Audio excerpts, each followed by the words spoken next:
Hey everyone, Michael Anthony here.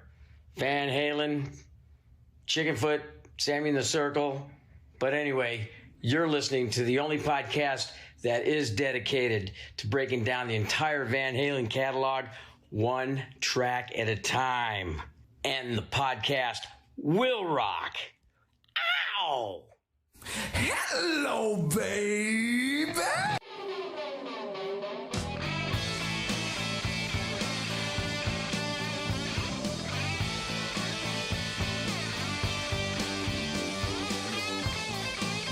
What's up, all you rockers, rockettes, and everything in between? You have come across a new edition of And the Podcast Will Rock.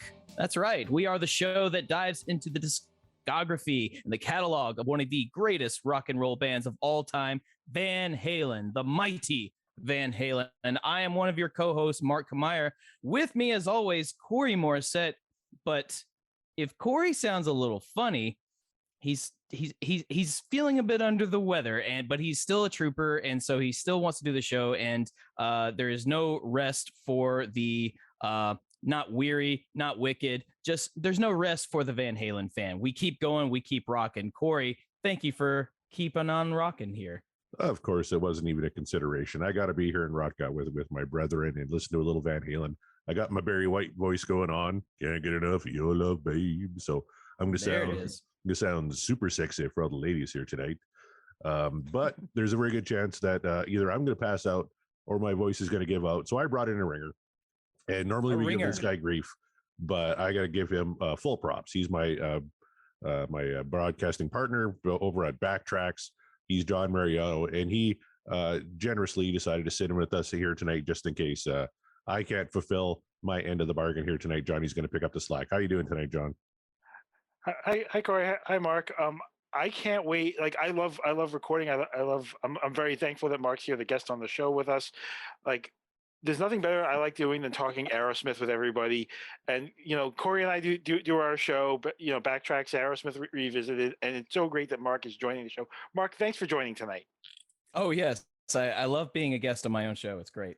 Oh, wait. Wrong show? Sorry. Hi, folks. Welcome to Backtracks theme music. This is Corey Morissette and John Mariano's new show, where we break down songs from movies and TV shows. We break down the TV show or movie and the song and the artist all in one big podcast. And Mark, thank you for joining us tonight. Jokes aside, I will be very excited and very honored to be a part of that show. But yes, you guys check out that new show. It is going to be awesome. Tell them the title again of it, John. So it's Backtracks theme music. Corey and I have this brand called Backtracks because we're lazy and we like to just reuse words as much as we can. And this one's called theme music, and it's a pun, if you will. It could be a theme song. It could be just the theme of a scene. As long as the song is played in the movie or TV show, it could be on the soundtrack. It could be, we talk about why it was chosen, how it works, how it plays off the themes of the movie. We talk about the artist and the artist's involvement in it, maybe their take on the movie if they have one.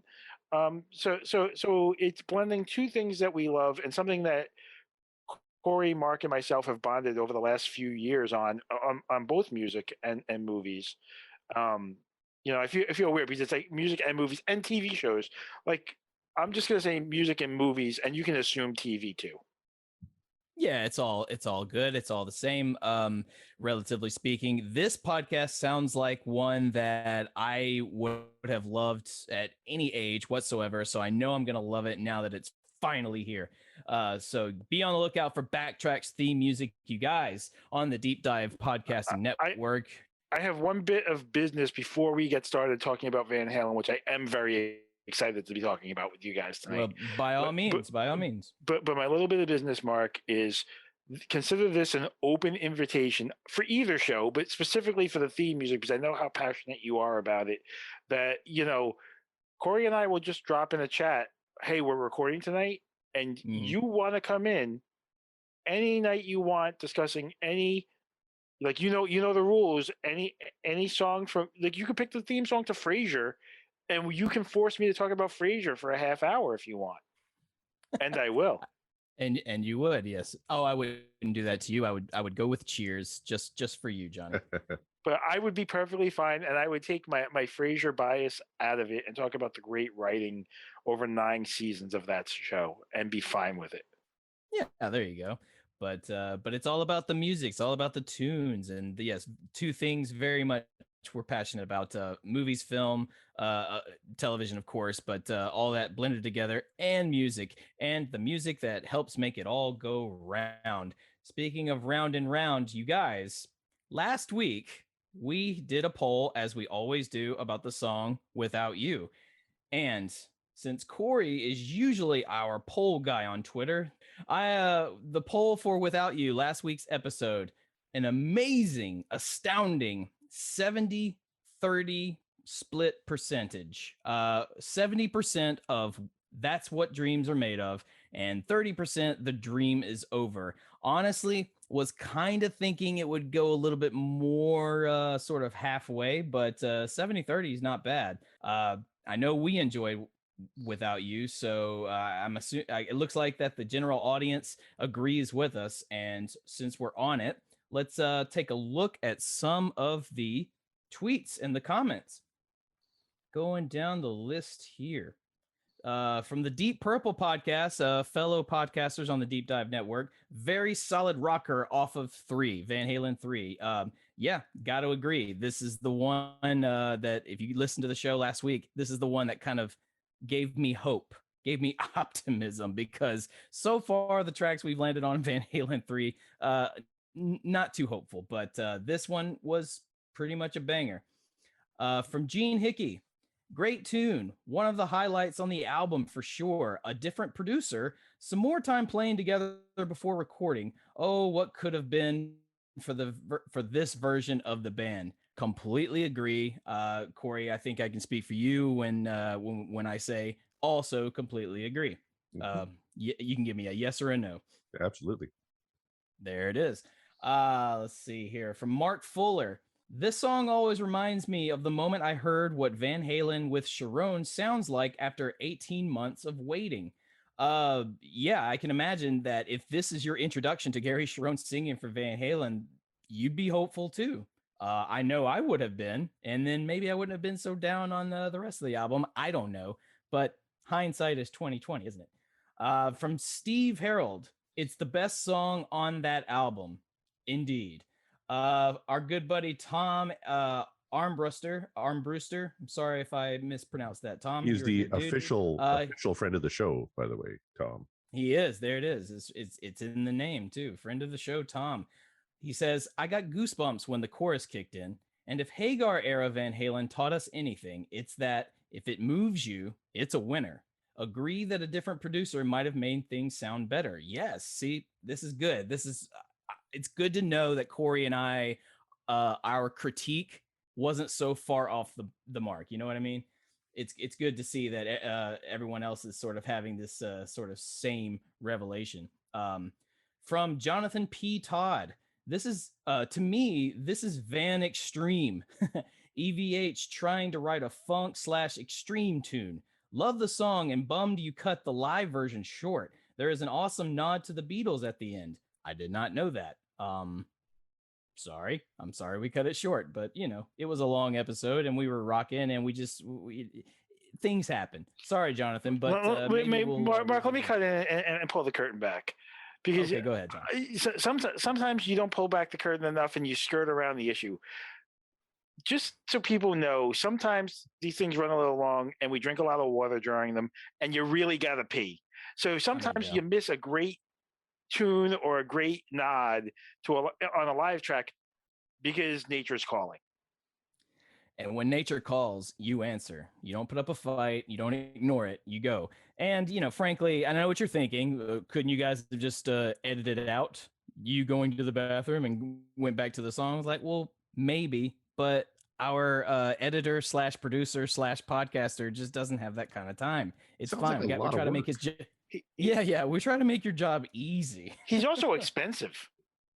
Yes, exactly. So, we can only afford him for so long. From the You're All Doomed, a Friday the 13th podcast. I keep reminding myself to tune into that show because I'm really, really excited. But tune in, you guys. A Friday the 13th podcast. You're all doomed. They say this is the first song you've covered that needs a third option on the poll. Something that's right down the middle. Maybe call it Little Dreamer. I like that. I like that, you guys. That's awesome. I'm not sure. Wait, does Twitter allow? So I guess they do. The Cult of John has a ruling here that we do not hedge our bets in these lands. It's a yes or no. It's a very binary answer, yes or no, and you're all in or you're all out, and that's the only two that we can allow. Well, there you go. Yeah, so it's much like the people split between Van Halen and Van Hagar. It's either you're in or you're out, even though I don't agree with that sentiment, but a lot of the general fandom is that way. Go figure. From Kofifi Hefe, great name. Tremendous song, believe me. Some might even say it's one of the best on the album after Year to the Day. And then there's emojis there. Like, okay. Well, cool. Yeah. From Kevin Brown at Kevin Brown Canada. Oh, a fellow Canadian there, Corey. Hey, reminds me why I gave up on this album within 6 months.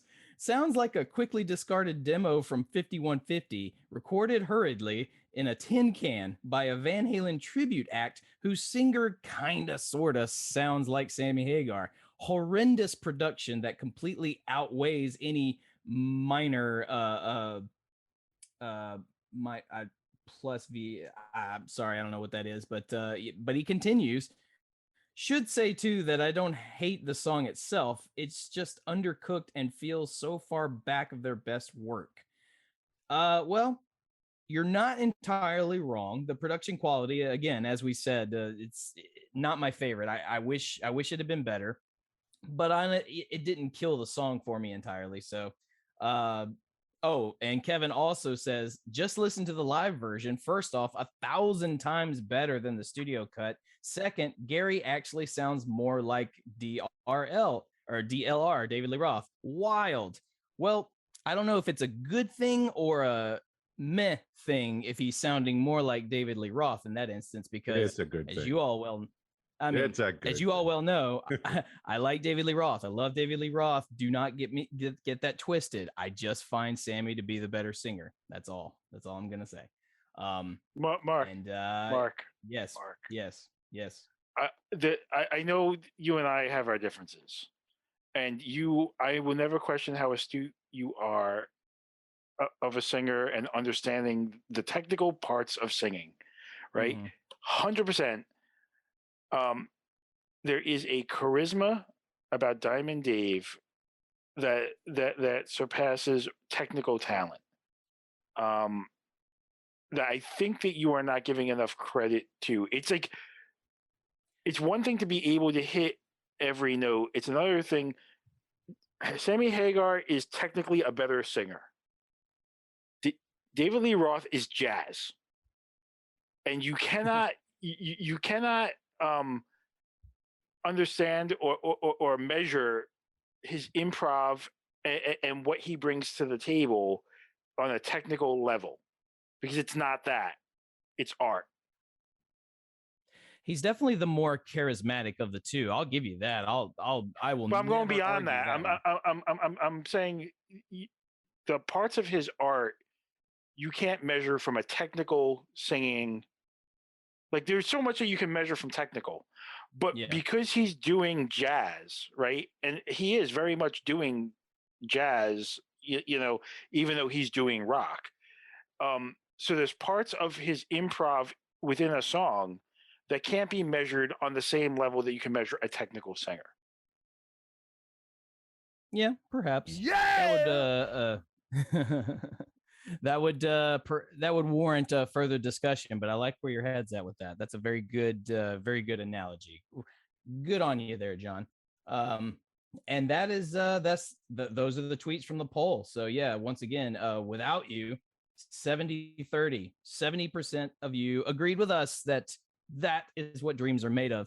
And it may very well be the only one from Van Halen 3 that we have said that about. Well, at least from my standpoint. I think Corey might disagree. He might have a few more tunes in there that he's ready to, be optimistic about. And I thank him for his optimism. I hope more of it rubs off a little bit because, boy, we need it. So without further ado, because we want to get this train rolling, I think it's time to spin the wheel. Corey has a song that he wants to he wants to hear a particular song. Can you quickly tell us what that song is, Corey? Yeah, Mark. I want to give a shout out to a couple of our listeners who follow us on Twitter, Gene Hickey and Jonathan Meisner. Both had the same idea I did tonight. I would die to get a little "Somebody Get Me a Doctor" for obvious reasons. For obvious reasons, but well, let's hope the wheel is kind. John, you being our sort of resident guest on call, is there a particular Van Halen song you want to listen to and talk about tonight? Yeah, I'm looking at the wheel, and there's a bunch of songs I love on here, but I really feel like I'd love to talk about Right Now if it hits. Oh, that's a gooder. I would not be mad about that. There are a lot of hits still on the wheel, so it's really anybody's ball game. I think we could really use a hit right now. I think a hit would be something. I think that would be what the doctor ordered. I think Corey needs it as well. So let's see if the wheel wants to be kind, merciful, or just an all-out bastard. Sammy, whenever you're ready, take us away. All right. Before then, John, pick a number between 1 and 5. 8. Okay, 3. 3. That's how many times I'm checking. 1, 2, 3. Okay. Here we go. Here we go.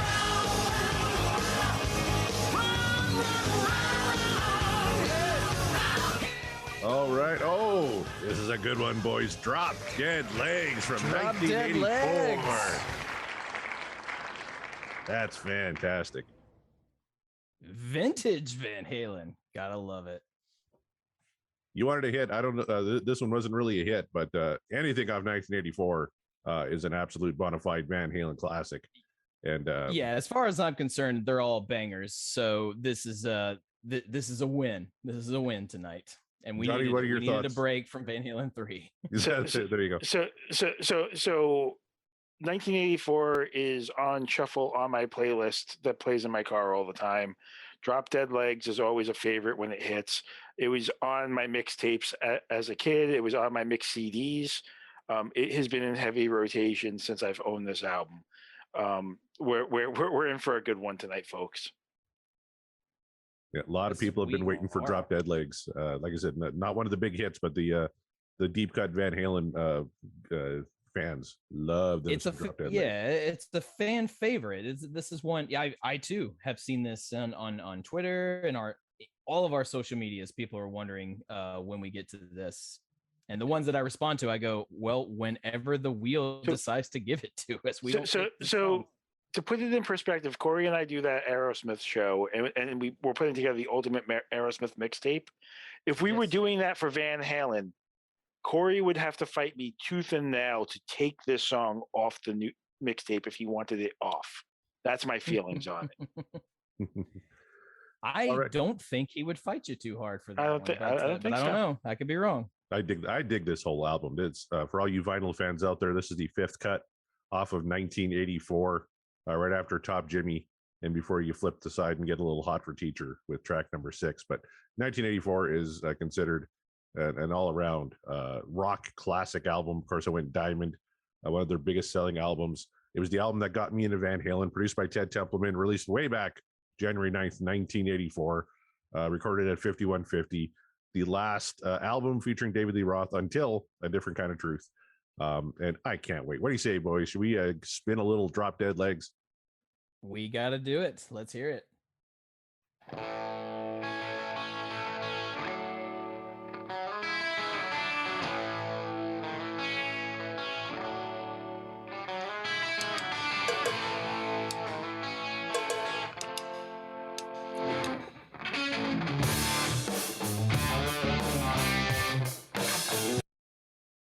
Wait, Alex, no. We need you to hit that cowbell more. We need you to do it again. More cowbell. Those opening riffs, though, right? And like Alex with the cowbell and the drums, but those opening riffs are some of my favorite licks of Van Halen, right? Like, absolutely. Like, I pop that on a jukebox when I'm hanging out in an arcade. I know I seem like I'm dating myself, but I actually do go to a resort every year that still has an arcade and a jukebox. This is on that. Are all over the place again.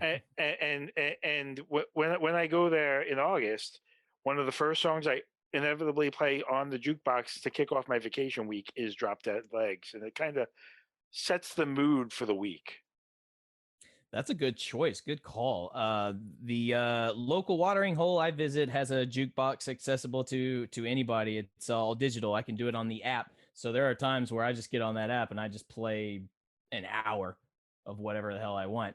I think Drop Dead Legs needs to be added to the repertoire. But you're right. That opening riff, the opening little Eddie noodling on guitar there. It's got his custom sound. If you've listened to Van Halen enough times, you realize the tone of Eddie's guitar sound is very, very, it's a signature. And this is no exception right here. It's absolutely, you don't mistake that for anybody else. His tone is his tone.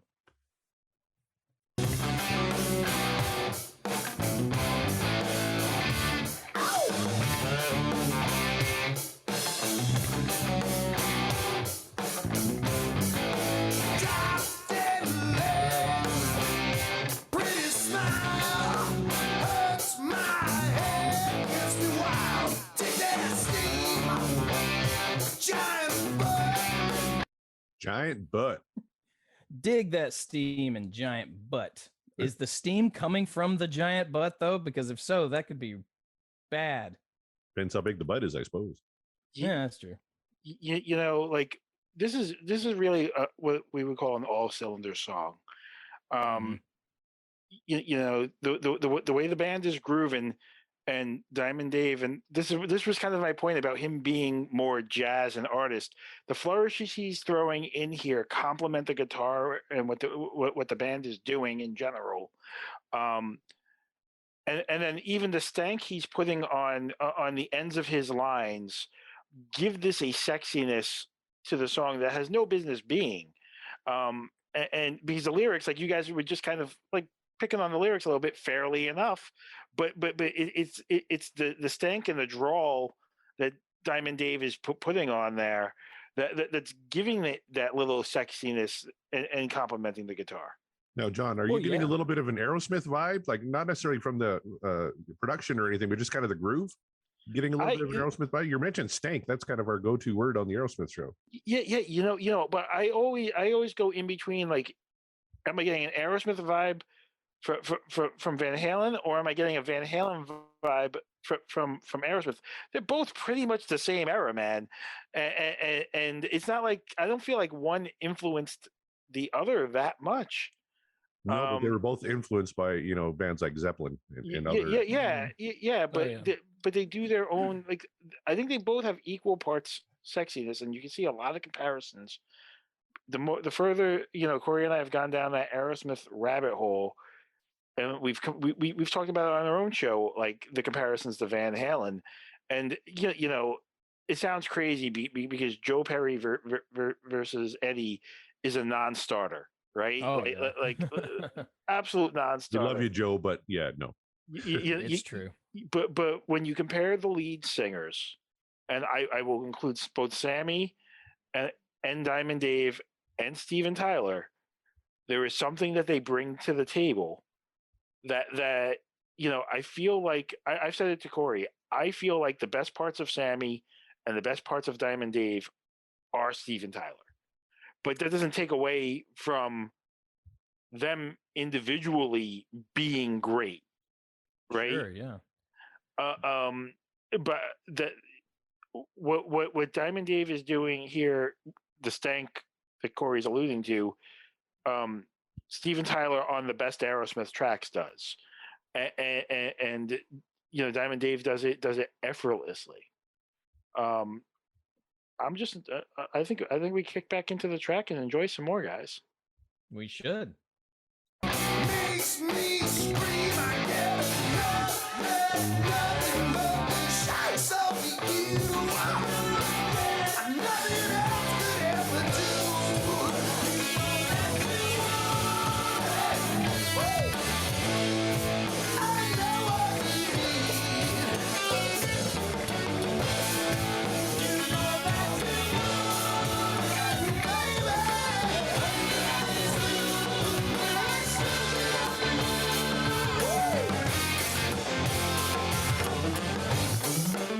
All right. Thoughts on the chorus, gentlemen?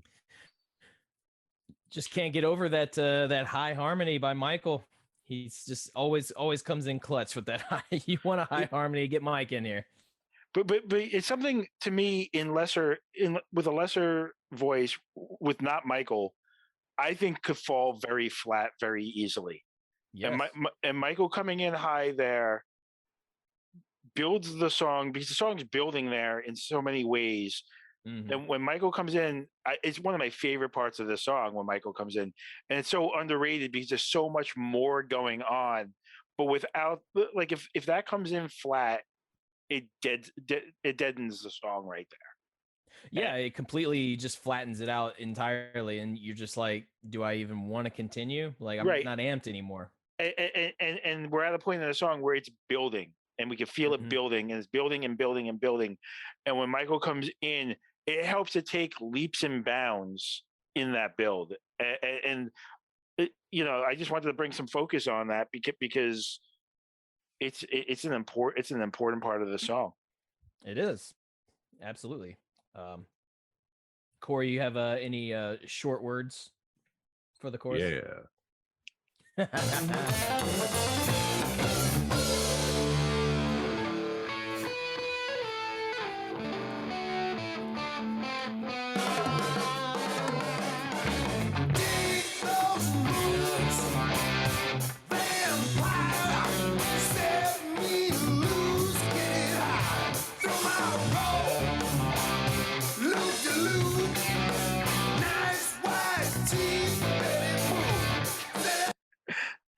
This string of phrases that he's throwing out here right now is some of the most ridiculous shit I've ever heard on a song. Yep. And it's a Diamond Dave song for you, but it is amazing. Yes. Throw my rope, loop to loop, nice white teeth, Betty Boop. It's like, okay. Like David throws that out there in a recording session, and like, I guess so. I guess so. Unless is Dave trying to imply that Betty Boop has drop dead legs? Is that it? I mean, because Betty did wear a. She did. Small you don't dresses. imply that. She just did. Yeah. She just, right. Boop boop beep boop boop be doop. That was like her thing, and then she'd shake her ass, and she'd have the long legs. So he's not wrong, but it's like throw my rope. He's basically saying he's gonna go jerk off to Betty Boop here. That's what it sounds like to me. He's gonna throw it. Right? That's what it's all about. It's just dig those moves. Vampires set me loose.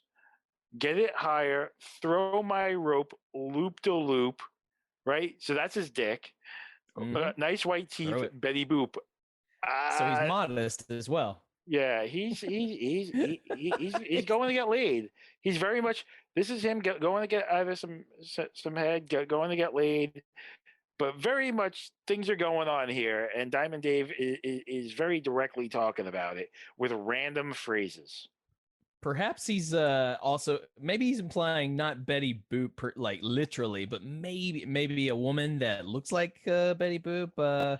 Or maybe like. Betty Boop was a sex symbol of like the 30s, right? Like she actually was. Like we don't think of her that way because she's a cartoon character, and we think of cartoon characters for kids. This is back when cartoon characters were for everybody, and she was considered like a sex symbol. She was like a cigarette girl of the time, right? So he's basically nicknaming somebody in the bar Betty Boop, which is fine. Yep. Like there you go. That's how I'm taking it. It's like going home with Betty Boop. Yeah. And there you have it. We've broken it down we are non-experts breaking it down because that's what we do on this show. And what's going to happen is like, we've done this before, Mark. We said it sounds like Dave Lee Roth just went off into a corner and scribbled this shit out in about 10 minutes and went to the vocal booth and cut it. and someone on the internet is going to call me a jagoff and say, actually, these lyrics were inspired by the Iliad or something stupid like that. So Corey, the Iliad. In fairness, I threw out all these random non-facts in this episode, so people are going to kill me on Twitter because you can't talk today. Oh, they'll still kill me on Twitter. You don't have to talk on Twitter. No, yeah, if they don't kill Corey, they'll kill me. They always do. They always come after me, but I always come back. But anyway, speaking of back to the song. Here we go.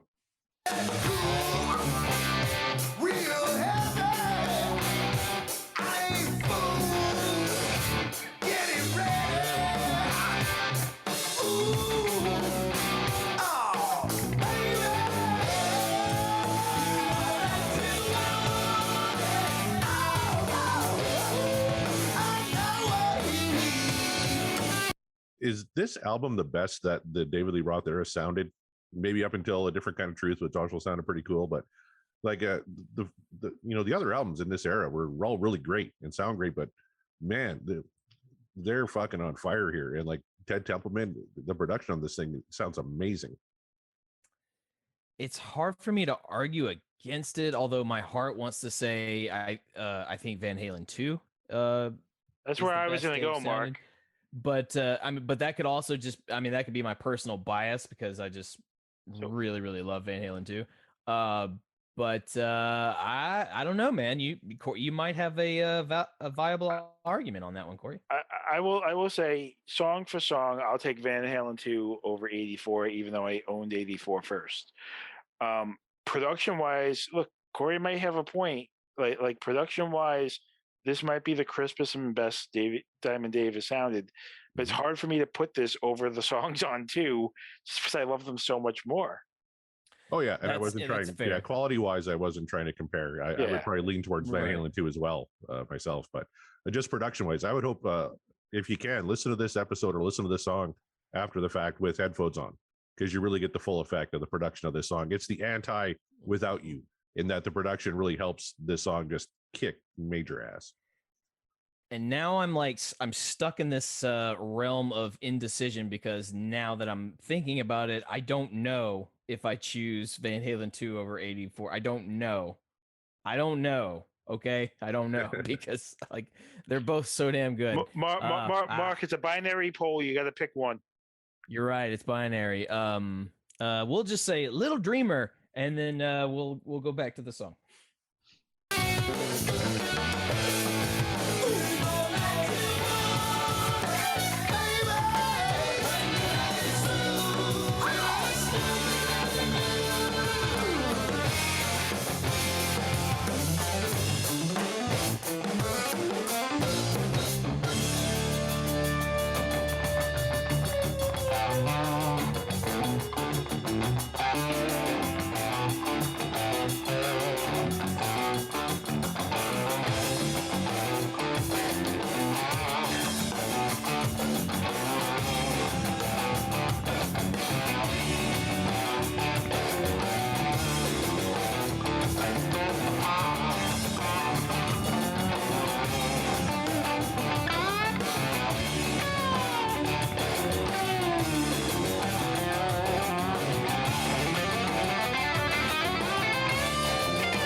And then we fade away into the sunset.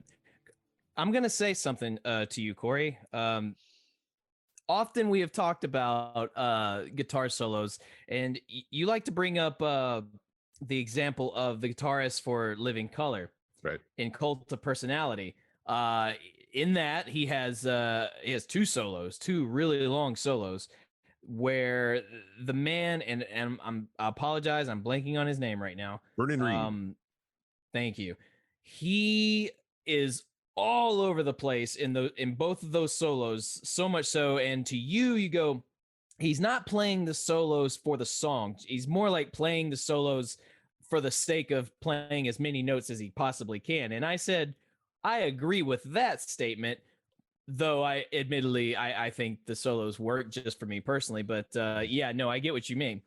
Playing the notes for the sake of notes. Eddie, I think, is doing exactly that in this song for this solo, and that does not mean it's a bad thing. It's not even like it's not in the negative whatsoever. I'm just saying Eddie is all over the place in this song. I had forgotten that the solo kind of goes, I'm not going to say off the rails because it doesn't. He creates the rails. He makes it. He turns the rails into a roller coaster, like mid songs with this solo. It's awesome. It's astounding. It also sounds like he is just making it up right on the spot, and they just decided, keep rolling, keep going.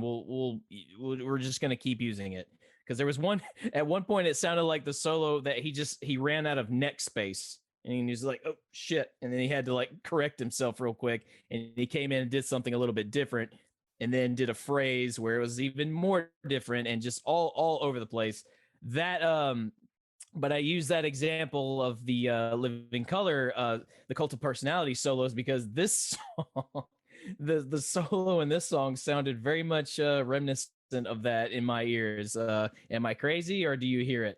You know what? I heard it maybe in the second half of the solo. The first half I didn't. I thought it was very much he was playing it for the song. Right. Yeah. And I was also really focusing on how great the drum sounded. Like the drum sound on this album is phenomenal.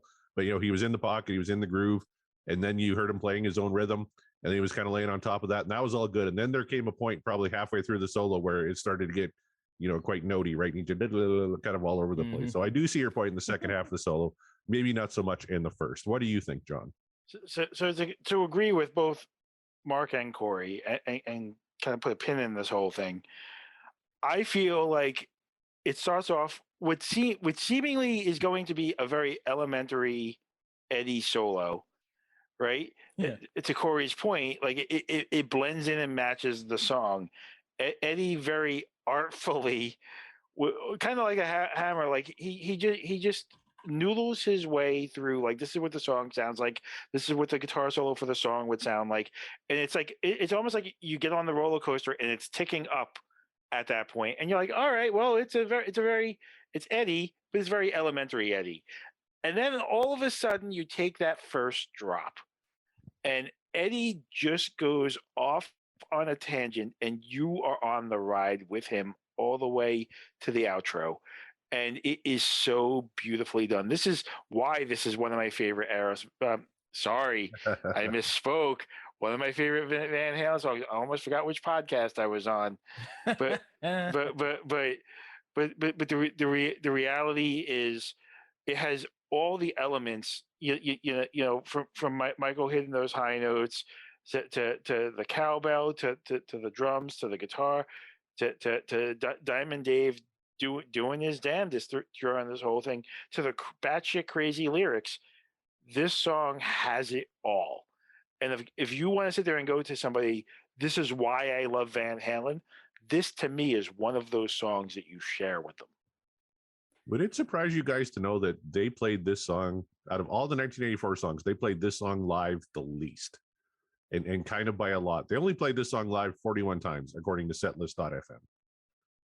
I'm not incredibly shocked by that. Although it is kind of surprising that maybe, as we pointed out, this is a fan favorite for sure, but I guess the voices just weren't loud enough for them to hear, hey, play this song live, do it, play it, like, we'll love it. I wonder if the other mega hits on this album weren't such mega hits, if this didn't get more, like if this wouldn't have gotten more play. I feel like, especially when you're creating a set list, you're only going to do so many per album. And look, 84 is one of the big ones. And there are certain songs you got to play off of 84 no matter what. And I think because of that, it limited the ability to add songs like Drop Dead Legs. Like you're not gonna do an 8-hour Van Halen show as much of any one of us would want to hear that, right? Like they're just not gonna do it. So things get cut. And I have a feeling that that's why. And actually, according to setlist.fm, it wasn't even played on the 1984 tour. It was played in 2015. So, interesting. Wow. Yeah, that is interesting. But, well, I think John has a very valid point because, like I said, 1984 that's a big, huge album. Corey pointed out this thing went, diamond status? The record went diamond. Over 10 million. That's insane. That's insane. But if you think about it in terms of 1984, but yeah, I think that probably had a lot to do with it. You can't substitute this for Panama. You can't substitute this for Jump. You can't even substitute this for Hot for Teacher. I would be scalding angry if you did that. And I like this song, but it's like you gotta have the hits. You gotta have the hits. And but Mark, let me ask you this. Let's say you have a little cousin, and your little cousin goes, Uncle Mark or Cousin Mark, like I want to listen. I want to listen to that band Van Halen, and like, you got to pick a song off of 84, right? Mm-hmm. I feel like this is a song I would make them listen to. On like, this is why I think this band is great.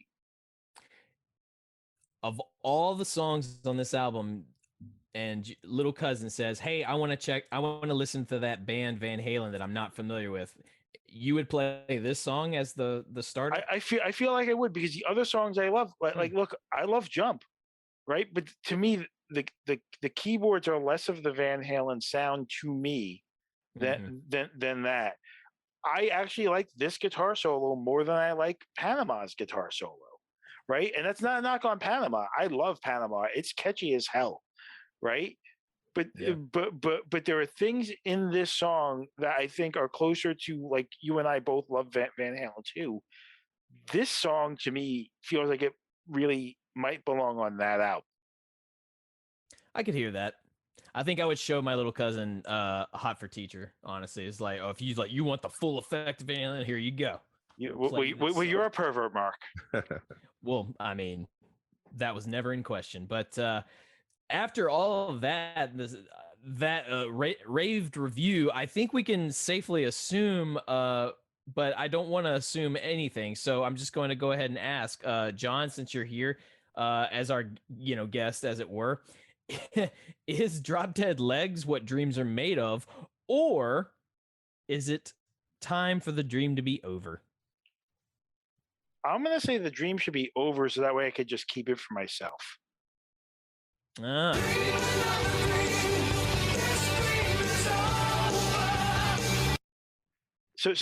now nobody else can listen to it, and it's mine. That's how it works, right? The cult of Mariano strikes again, and this time it's taken everything I say. Well, anything more to add to this song, John? No.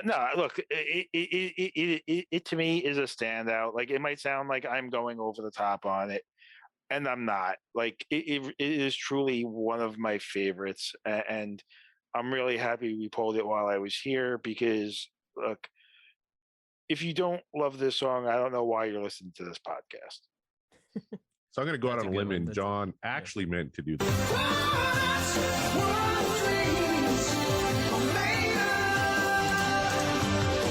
Full disclosure, I was going to play The Dream Is Over regardless of what John picked, just to...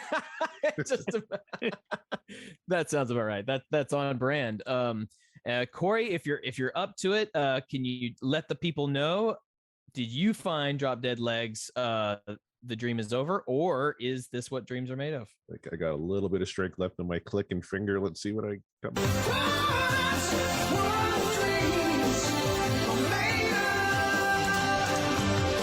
Love this record, love this band, love this track. I actually really like John's point that he could have heard this on Van Halen too. It kind of has that kind of feel to it. This would have fit right in, I think, on Van Halen too. But the production on this song is amazing. I thought Alex's drums sounded phenomenal. Mikey's killing it on the bass. Like the rhythm section is just right in the pocket and killing it. Dave sounds amazing. This is probably his best sounding album, I think, out of all of them. And the little flourishes he's putting in there, like the jazz that John was talking about, were all perfect. Yeah, the lyrics are stupid, but you know, you're going to get that on occasion. I still kind of like the fact that he just fit in the line "giant butt" in a song in the 1980s. That was amazing. And "Throw My Rope," you know, you could take that whichever way you like as well. Little pearl necklace, perhaps, but absolutely the dreams are made of here. Mark Kameyer, are you going to make it a clean sweep?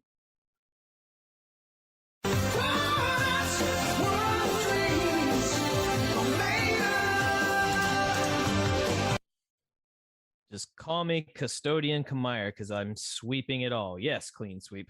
I mean, what else can I say? This is yet just one banger of many bangers on this album. This album is a total banger. So Drop Dead Legs, I think there's nothing more I could possibly add to it than what we've already discussed, other than when you go to your local establishment, whether that be a bowling alley, a skating rink, an arcade, yes, they still exist, or you know, your local watering hole, and you see a jukebox, do yourself a favor, put in some coin for Drop Dead Legs and just watch everyone sort of start feeling the groove. Even the young kids that might not even know much about Van Halen, they'll get into it. It's fine. It's contagious. It's a catchy tune.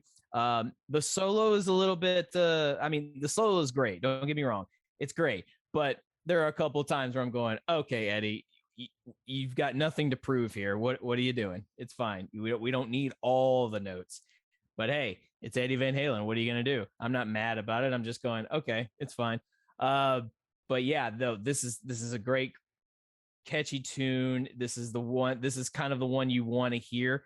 One of many you want to hear when you're listening to a Van Halen track. And I think John has, I think he's convinced me. You could hear this song from something like the Van Halen 2 era. And as mentioned, I love that album. So that's a win. That's a win all around. We all win all around because we're talking about a great Van Halen track. And that's why you come here, because you want to hear us talk about Van Halen. You want to hear Van Halen. You want to talk about it. And that's why we love you. You, the listener, you, the audience that actually give us encouragement and encouraging things to read. Thank you for being a part of it. And speaking of that, if you want to keep it up, please go to @PodcastWillRock on Twitter. That is our Twitter. If you're not already following us, give us a follow. Find out what we're talking about.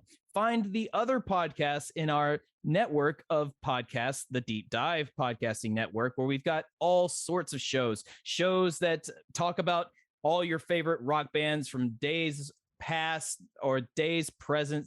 They're all there. It's all good. There are so many to choose from, including but not limited to Backtracks with these two gentlemen that are with me tonight. Backtracks, the Aerosmith podcast, and then the new show. Be on the lookout for that. Backtracks theme music, where you guys gonna dive into songs from film and television, and how it correlates to the song itself correlating to the material. I cannot wait for that show. I can't wait to listen to it. You guys go ahead and give it a listen. Go give it a follow. And if you want to find us personally, you can find me at Mark the Bat on Twitter and Instagram. You can find Corey at CD Morissette. Same places. John, if you want the people to come harass you and join your cult, where can they find you? They can find me at John. Oh no, it's not even dots. It's just John Mariano NY on Twitter. You can find me and hear my rantings like a maniac there. Oh, wait, sorry. That's somebody else's show. Oh, gone but not forgotten. I love it.